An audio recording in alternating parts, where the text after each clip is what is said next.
አብርሃም ወነቢ ሙሴ አምላከ አብርሃም ወነቢ ሙሴ አጋዕዝተ ዓለም ቅድስት ሥላሴ ተመስገኑ ተመስገኑ ተመስገኑ ትበላላነሰ በውዳሴ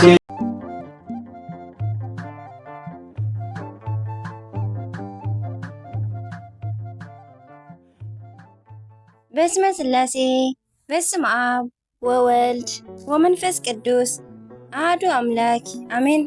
ሰላም እግዚአብሔር አምላኽ ምስ ኩላትኩም ይኹን። ስድራ እግዚአብሔር አምላኽ ከመይ ሓዲርኩም? ኣነ እግዚአብሔር ይመስገን። ክብሪ ይስፋሕ መድኃኔዓለም ኣቦይ ልዑል እግዚአብሔር ኣምላኽና ክሳብ ሰዓት እዚኣ እትጸንሕ እስትንፋስ ዓዲሉ ብጸጋን ብጥዕናን ስለ ዝዓቀበናን ዘጽንሐናን ክብርን ምስጋናን ኣምልኮን ውዳሴን ንዘለዓለም ንዕ ይኹኖ። ከምኡውን ነታ ርርህቲ ህሊና ቅድስተ ቅዱሳን ንጽህተ ንጹሃን ወላዲተ ኣምላኽ ወላዲተ ቃል ዝኾነት ቅድስቲ ኪዳነ ምሕረት ኣደይ ቅዱስ ወዳ ብዝሃባ ክብሪ ክብርን ምስጋናን ውዳሴን ይብጽሓያ። ከምኡን ኩሎም ቅዱሳና እግዚአብሔር ኣምላኽና ብዝሃቦም ጸጋን ብዝሃቦም ቃል ኪዳንን ከከም መዓርጎም ክብርን ምስጋናን ንዘለዓለም ንዕኦም ይኹን ኣሜን። ስንክሳር 21 ሚያዝያ ናይ ዕለቱ ስንክሳር ድሰምዕ ዘንብብ ፍቕሪ ጎይታ ኣብ ልቡ ይዕንብብ ሓለዋን ጸሎትን ናይ ቅዱሳን ድማ ይረክብ። ዝክረ ጻድቅ ለዓለም የሉ ዝኽሪ ናይ ጻድቅ ንዓለም እዩ ዝነብር። ካብ ኩሉ ክፉእ ዘበለ ክድሕኑ ንቅዱሳን ተማሕፀኑ ኣሜን።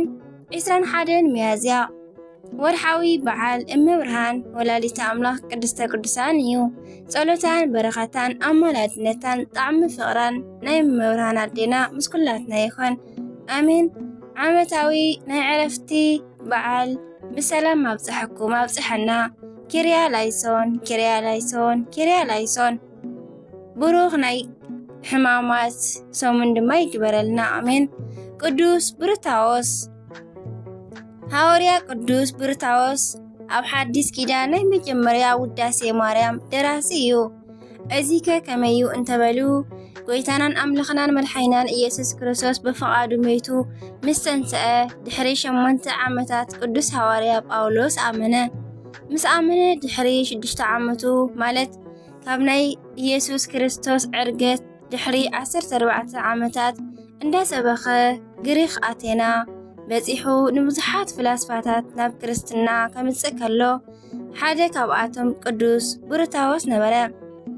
ቅዱስ ብርታዎስ ብክርስቶስ ኣሚኑ ተጠሚቑ ንሐዋርያት ተኸተሎም። ንሶም ከዓ ቅስና ወይ ከዓ ቅሽነት ሸምዎ። ጵጵስና ክንሸመካ እንተበልዎ ግን ኣብ ቅድሚ ገጾም ተንበርኪኹ በኸያ። ምፍካዩ ግን ኣይግባኣንን ማለት እዩ ዝነበረ።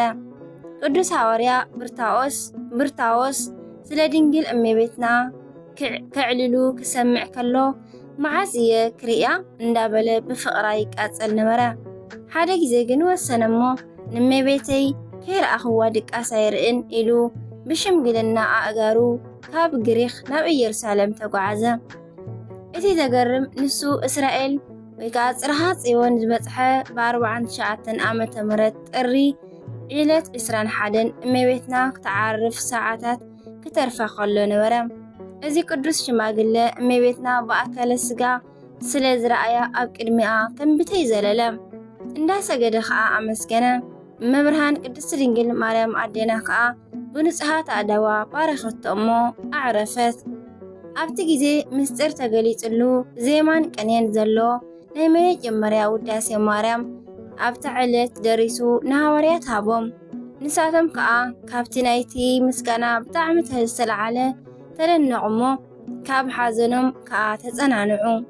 እዚ ድርሰት ኣብ ዘመነ ሰማዕታት ስለ ዝጠፍአ ቅዱስ ኤፍሬም ሶርያዊ መሊኡን ኣጉሊሑን ከዓ ደረሶ።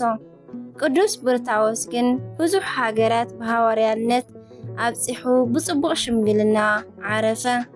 ጎይታናን ኣምላኽናን መድሓኒናን ኢየሱስ ክርስቶስ ኣብ ቅዱስ ብርታዎስ ዘሕደሮ ናይ ድንግል እመቤትና ኣዲኡ ፍቕሪ ኣብ ልዕሌና ኣብ ልብና እውን ይሕደረልና ኣሜን። በረኸቱን ጸሎቱን ምስ ኩላትና ደቂ ተዋህዶ ይኹን ኣሜን።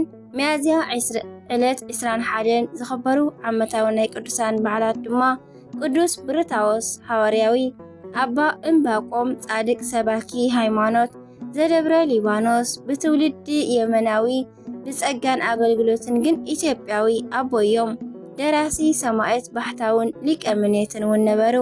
ቅዱስ አካክሪስ፣ ቅዱስ ይወራስ። ወርሓዊ በዓላት ድማ እግዝእትነ ማርያም፣ አበው ጎርጎርዮሳት፣ አባ ምእመነ ድንግል፣ አባ ዓምደ ሥላሴ፣ አባ አሮን ሶርያዊ፣ አባ መርትያኖስ፣ አቡነ በጸሎተ ሚካኤል። ምግላጽ መንፈስ ቅዱስ ንጥቕሚ ብዙሓት ንነፍሲ ወከፍ ሰብ ይወሃቦም እዩ። ንሓደ ብመንፈስ ቃል ጥበብ ይውሃቦ፣ ነቲ ሓደ ከዓ በቲ መንፈስ እቲ ቃል ፍልጠት ይውሃቦ፣ ነቲ ሓደ ድማ ቋንቋታት ንምትርጓም ሓይሊ ይውሃቦ። እዚ ኩሉ ከዓ ንሱ እቲ ሓደ መንፈስ ቅዱስ ከም ዝደልዮ ገይሩ ንነፍሲ ወከፍ ንግዲኡ እናመቐለ እዩ ዝገብሮ። አሜን። ቀዳማይ ቆሮንቶስ ምዕራፍ 12 ፍቕዲ 7 ክሳብ 16 አሜን።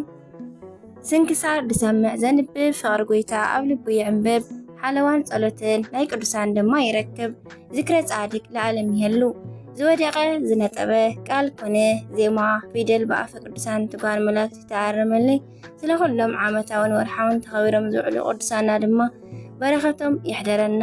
ወስብሐት ለእግዚአብሔር ወለወላዲቱ ድንግል ወለመስቀሉ ክቡር አሜን አሜን ለይኩን።